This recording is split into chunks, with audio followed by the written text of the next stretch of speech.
Night comes not gently, but as a tide of black wind rolling down from the mountains.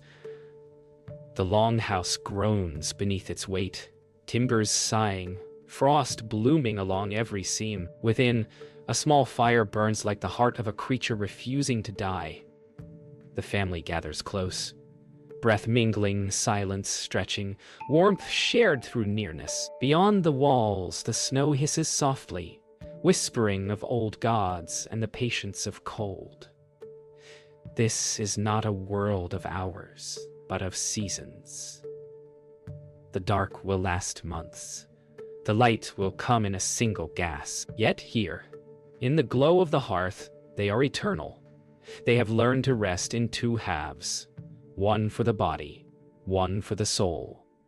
Between sleeps, the silence opens its secret mouth, and through it, the ancestors still speak. When the world surrendered to dark, they did not resist. Sleep arrived like a tide returning to shore. They let the first wave take them, sinking deep beneath its weight. In that first sleep, bodies mended, warmth gathered, hunger quieted. No candle marked its beginning, no clock dared measure its end. The fire dimmed, the breath of many became one. Outside, the wind stitched its endless hymn across the snowfields. Inside, the pulse of human life, small, fragile, and holy, beat against the vastness. The dark was not their enemy. It was the space in which they remembered who they were. Creatures of warmth, of silence, of slow surrender. They called it the first sleep. Beneath the heavy dark, dreams rose thick as smoke. The dead returned in whispers, the living met them without fear. Edda dreamt of green meadows and the taste of thawed air. Her mind drifted to summers she had never lived, yet somehow remembered. Beyond the walls, the world lay silent but listening. The cold pressed close, but could not enter, not while breath met breath. And when the fire sank to embers and the moon crowned the world, the sleepers would rise again. For in this rhythm, rest, waking, rest. The body found its harmony with the turning of the earth. Midnight divides the world. The fire sighs low, the darkness thickens, and one by one they stir. Edda opens her eyes to the silver breath of moonlight leaking through frost. Her father tends the hearth, coaxing new flame from coals. Her mother's whisper becomes a prayer, barely sound. Only movement, only faith. This waking between sleeps is no interruption, but a rhythm older than thought. In these hours the mind is clear, the heart unburdened. They move softly, as though not to disturb the dream still breathing in the air. The night belongs to them. The silence is theirs alone. Before dawn, they return to the second sleep, the gentler descent. The mind lingers between waking and dream, half aware of the frost deepening outside. The fire whispers low, its light thin but alive. Edda curls closer to her brother, the scent of smoke and wool filling the air. Soon the first pale breath of day will rise, and with it, the long, slow work of endurance. But for now, all is still. The narrator's voice lingers. In the heart of the cold, they learn that warmth is not a thing you build. It is a thing you share. The dark grows deeper, yet peace settles like snow. Within the longhouse, warmth breathes from the hearth in slow pulses, a heart within timber walls. Edda feels it through her skin, that ancient rhythm that binds warmth to life. In sleep, her thoughts wander to the rhythm of tools laid aside, fields sleeping under snow, rivers stilled to silence. The world has stopped turning for a season, and so they stop with it. The first sleep becomes their covenant with winter, a surrender that saves. Beyond the door, the storm rages, but here, in stillness, there is grace. The voice of the narrator lingers. Rest was once not taken from the world, but given by it. In the hours of the first sleep, dreams carried the weight of prayers. The poor dreamt not of gold, but of warmth, of fields reborn, of lambs in the thaw. Etta dreamed of rivers without ice and the taste of wild berries. She dreamed of her mother laughing in summer light, a sound she could not recall from waking. This was the mercy of sleep, to let the soul visit what the body could not endure. The night hummed with those unspoken wishes layered in each breath. Somewhere, the wind shifted. The storm paused as if listening. Even nature seemed to guard the sleeping. They did not sleep alone. Bodies formed constellations beneath wool and fur. Children between parents, elders closest to the fire. The warmth passed from one to another like a language without words. Ingrid used to say that sleep was the truest form of trust. In the dark, no one saw rank or wealth, only the quiet sound of breathing. The hearth's glow painted their faces the same, erasing age, name, and sorrow. And in that sameness, they found a rare kind of mercy, one that the waking world could not afford. The world outside was merciless, yet within those walls lived tenderness. When the wind howled, they whispered to drown it. When the fire dimmed, they fed it as though it were a child. Etta would sometimes wake to her father's murmured voice. Small songs meant for no one but the dark. The house itself seemed to hum in answer. In that rhythm of crackle and breath, there was no loneliness. The winter was not a thing to escape. It was a teacher that spoke only when all else was quiet. As the hours stretched thin, the first sleep loosened its hold. Etta shifted, half dreaming, half aware of the fire's slow breath. The air carried the scent of ash and wool, the intimate smoke of survival. Her father's low hum faded. Her mother's hand found her shoulder even in sleep. Outside, dawn whispered across the snow, unseen but felt. The night had not conquered them. It had kept them, tested them, and returned them whole. And as the flame thinned to amber, the voice of the narrator returned. They lived by warmth, not time. And perhaps that is why they endured. Midnight was not a line to cross, but a door to open. Between sleeps, the body rose without command, neither awake nor dreaming. The longhouse glowed with the faint pulse of coals, red as hidden suns. Etta sat up slowly, hair tumbling around her shoulders, the chill brushing her skin. Across from her, her father moved soundlessly, his shadow tall upon the wall. Ingrid stirred, murmuring a prayer too soft for words. The world beyond was a breath away, an ocean of black snow and ice. Yet here, within the circle of ember light, they found time's true center, a stillness unmeasured. The voice of the narrator drifts through the dark. When sleep broke, so did the world, and in its silence they remembered to be alive. The first sleep was the body's rest. The waking that followed was the spirit's. In that hush, people prayed, whispered, made love, or dreamed with open eyes. It was said that the soul wandered nearest to the waking world then, that it listened for its own echo. Etta rose to stir the fire, the wooden poker creaking against the coals. Sparks leapt like tiny spirits, their glow reflected in her eyes. She felt her pulse matching the rhythm of flame. This was not insomnia, nor interruption. It was communion, a meeting of warmth and thought. They did not fear waking, the narrator murmurs, for they knew the dark was not absence but presence itself. Sometimes the waking was shared. Voices met softly, not to break the silence but to weave within it. Ingrid's low tone met Halvor's. Talk of wood supply, of the next snowfall, of their hopes that the coming spring might not drown the fields. Etta listened, half dreaming, the sound of her parents' voices shaping her sense of safety. No one raised their tone. Even speech obeyed the dark, slow as breath. The wind outside roared, but inside it became part of the song. The night, the narrator intones, was not a void. It was a vessel, and every whisper filled it. Outside, the world was buried in silence so complete it seemed alive. Edda rose, stepping toward the shutter. A sliver of moonlight slipped through the crack, painting her hand in silver. The frost on the boards shimmered like veins of glass. She pressed her palm against it, cold, biting deep, but not cruel. The world waited, she thought, as though the earth itself were holding its breath. The voice of the narrator follows.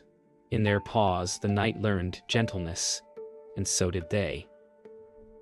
Behind her, the soft hiss of fire returned, the heartbeat of home, steady, eternal. The waking hour wanes, fire rekindled, hearts calmed, thoughts laid bare. Edda returns to her bed beside her brother, the warmth immediate, alive. Her father lies down last, covering them all with another fur. The house exhales, a creature at rest. Beyond the door, the storm fades into distance. The night holds its breath for a few moments more before the slow drift back to slumber. The first waking was not loneliness, the narrator says softly, but belonging. They met the dark, and it met them as equals. The second sleep began without effort. The fire hummed low. The wind softened to a distant hymn. The eyes that had opened to darkness now closed again, but differently, as if the soul, having stirred, sank back into gentler depths. Edda felt her thoughts blur into warmth. The dreams that followed were lighter, touched by moon and flame alike. In that world of half-consciousness, she saw her family's faces without age or worry, only calm. The narrator's voice drifts softly. They slept again, not to forget the world, but to join it. The second sleep was not escape. It was return. Dreams in the second sleep were soft things, not visions, but feelings. Edda dreamed of walking across frozen ground that turned to meadow beneath her feet. The light was neither day nor night. It was warmth itself, spreading like breath through her chest. She could hear her mother's laughter as the wind, her father's hum in the low roll of clouds. Even asleep, she knew it was only the echo of their nearness. The second sleep did not separate them from the world. It wove them into it. Perhaps, the narrator whispers, our ancestors did not dream to escape their lives, but to deepen them. The second sleep was a fragile bridge between two worlds, one made of thought, one of silence. Ingrid shifted, murmuring a name lost to memory. Halvar's hand twitched as though splitting wood in his dreams. The air carried their breaths, weaving them together in an invisible tapestry. Edda dreamed. She stood beside them, though all lay still. She understood without words that this was the heart of winter. Not death, but suspended life, the waiting before rebirth. They did not dread the long dark, the narrator murmurs. They knew it was only the earth holding its breath before song. The wind shifted, carrying the scent of thaw, faint, almost imagined. Even in sleep, Edda sensed it. Her dream turned from fire to water, a stream breaking through ice, trickling, speaking softly. She smiled without knowing. Somewhere in her body she remembered spring. The narrator's voice murmurs, every long night carries within it the seed of dawn. The body dreams, not of light, but of its promise beyond the walls. Frost glistened like stars. Inside their stillness was prayer, not to the sun, but to endurance. The second sleep waned as the first light touched the roof. The air changed, no warmer, but awake. Halvar stirred first, drawing a breath that misted above him. Edda's eyes opened to the faintest gleam of dawn through the slats. The night's long story was ending, yet its peace lingered like smoke. Outside, the birds were silent still. Only the snow sighed. The narrator speaks gently. They rose not from exhaustion, but from completion. They had shared the dark, and it had shared itself in return. Morning came without fanfare. No burst of light, only the slow unveiling of blue. The longhouse sighed as frost retreated from its seams. Edda opened her eyes to pale shimmer, the sound of wood settling, and her mother's soft stir beside her. The night had not vanished. It had simply folded into memory. Smoke hung low in the rafters, turning sunlight into gold mist. Halvor rose first, his motion careful, reverent. There was no haste, only the rhythm of continuation. The narrator's voice hums like breath on glass. Each dawn was an act of endurance, not celebration. They survived the dark not by conquering it, but by keeping it company. The morning air bit at their throats, but it carried promise. Edda stepped barefoot onto the floor, flinching at the chill before smiling into it. She took a log from the corner and placed it on the embers. The fire leapt as if remembering its purpose. Her father nodded silently. Her mother began to hum again, the same tune she'd murmured before sleep, now softened by morning.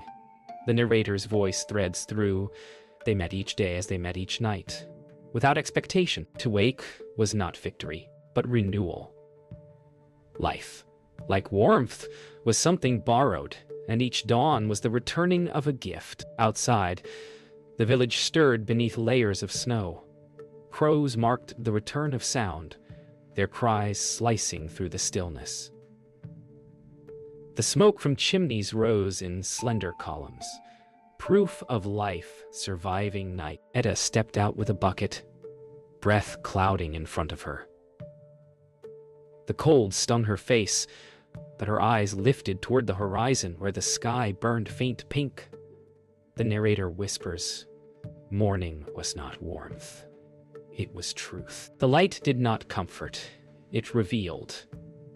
And still they welcomed it, for only after the dark could one truly see the color of day. They broke their fast on what little remained. Rye bread hardened overnight. A pot of thin porridge reheated on the new fire. Yet it tasted of victory, quiet and sufficient. Edda tore her piece and passed it to her brother before taking her own. They ate without words, listening to the world outside waking. The groan of ice on the river, the snap of distant trees. The narrator breathes through the moment. They lived without waste, even of silence. Each sound, each breath, each crumb was an offering. To live simply was not poverty. It was harmony. When the day finally arrived, they did not rush to meet it. The family moved slowly, as though afraid to disturb the peace they had earned. Edda opened the door once more, letting a blade of light slice through the room. The fire sighed. The wind no longer howled, it whispered. The snow outside glowed like stone beneath the rising sun. The narrator's voice softens to near prayer. The body knows what the mind forgets, that life is not meant to race the dawn. The old ones slept in rhythm with the earth, and for that, they rose whole. Centuries later, the fire became a switch. The night no longer belonged to silence, but to the hum of light that never dies. The world forgot darkness, and with it, forgot rest. Now we sleep in fragments, eyes closed, minds lit by machines. Edda's descendants wake not to tend a flame, but to scroll, to count hours, to chase the very dawn their ancestors welcomed with calm. The narrator's voice threads through neon air. They conquered the night, but lost its kindness. They built warmth in walls, yet froze in solitude. Outside the window, the city pulses, a constellation of man-made stars, each one burning away the old rhythm. The new dark hums. Machines whisper in place of crickets. We fill the silence we once feared losing. Every second, every breath accounted for. But in that fullness lies a hollow ache. Mara shifts beneath artificial warmth, her apartment sealed tight against weather, sound, and need. She cannot hear the world breathe. The narrator speaks softly, as though through glass. The night once held time still. Now we fill it until it breaks.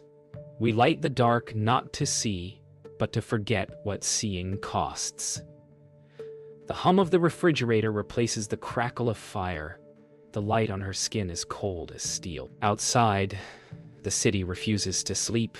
Windows blink like eyes that never close. Somewhere, someone works.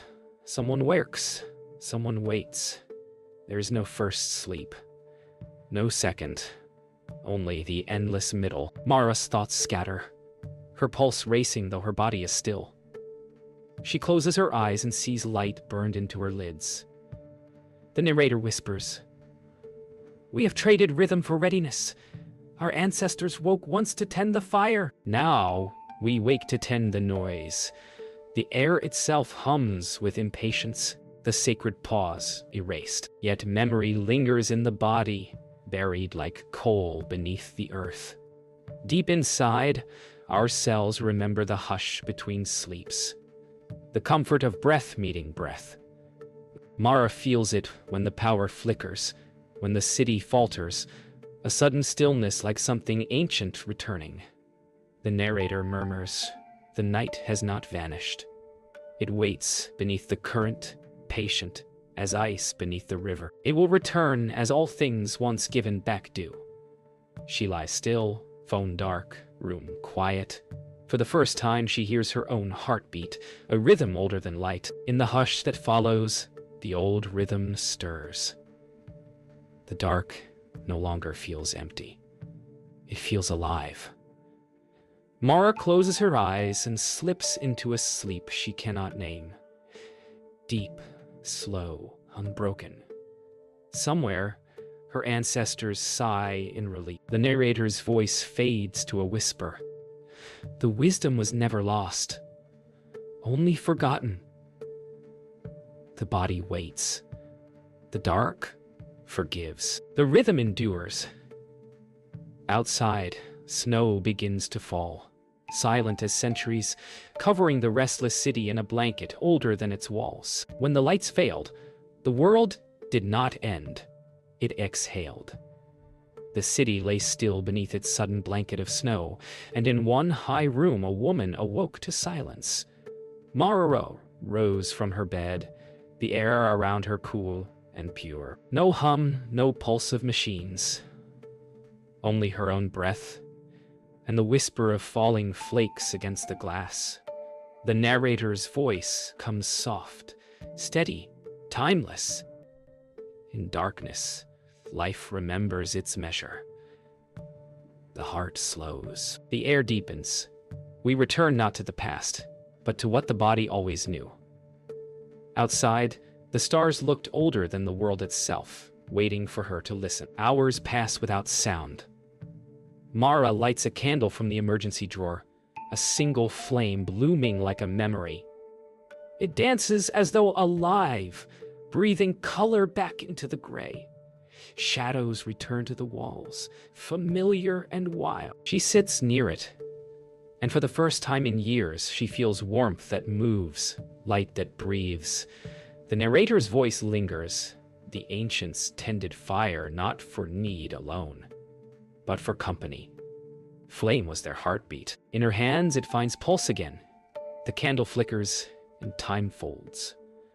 The longhouse breathes through her once more. She drifts into a half-sleep, candlelight painting slow constellations across the walls.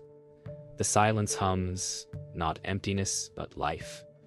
In the dream that follows, the room expands, and the walls fade into timber and smoke. She stands again by a hearth, though centuries apart. Edda is there, smiling faintly, her hair glimmering like flame. They do not speak. They do not need to. Their shared silence bridges 1,000 winters. The narrator whispers, memory is not carried in the mind, but in rhythm. What one life forgets, another remembers. The candle bends low, its light pulsing like a heartbeat between two souls. Morning arrives unnoticed. The power remains out, but the world feels alive again. Mara wakes on the floor beside the candle's stub, wrapped in a blanket, her breath steady. She does not reach for her phone. Outside, the sun rises quietly, touching each snow-covered rooftop with silver warmth. The narrator speaks gently, voice now both hers and the past's. We think we need light to see, but it is darkness that teaches us how to look, to wake slowly, to rest fully. That is the rhythm that endures. She closes her eyes again, and the silence hums approval. By dusk, the power returns. Lights flicker on, one by one, reclaiming the skyline. But in one apartment, the window remains dark. Mara sits by the sill, candle unlit, watching snow fall against the glass. The hum returns, faint, but she does not fear it. She knows now that the dark is not absence. It is invitation. The narrator closes softly. Our ancestors slept with the rhythm of the earth, and in that rhythm, they found peace. We too may find it, not by going back, but by slowing down enough to listen. The camera lingers as she breathes out, fogging the glass, a small cloud fading into the night's return.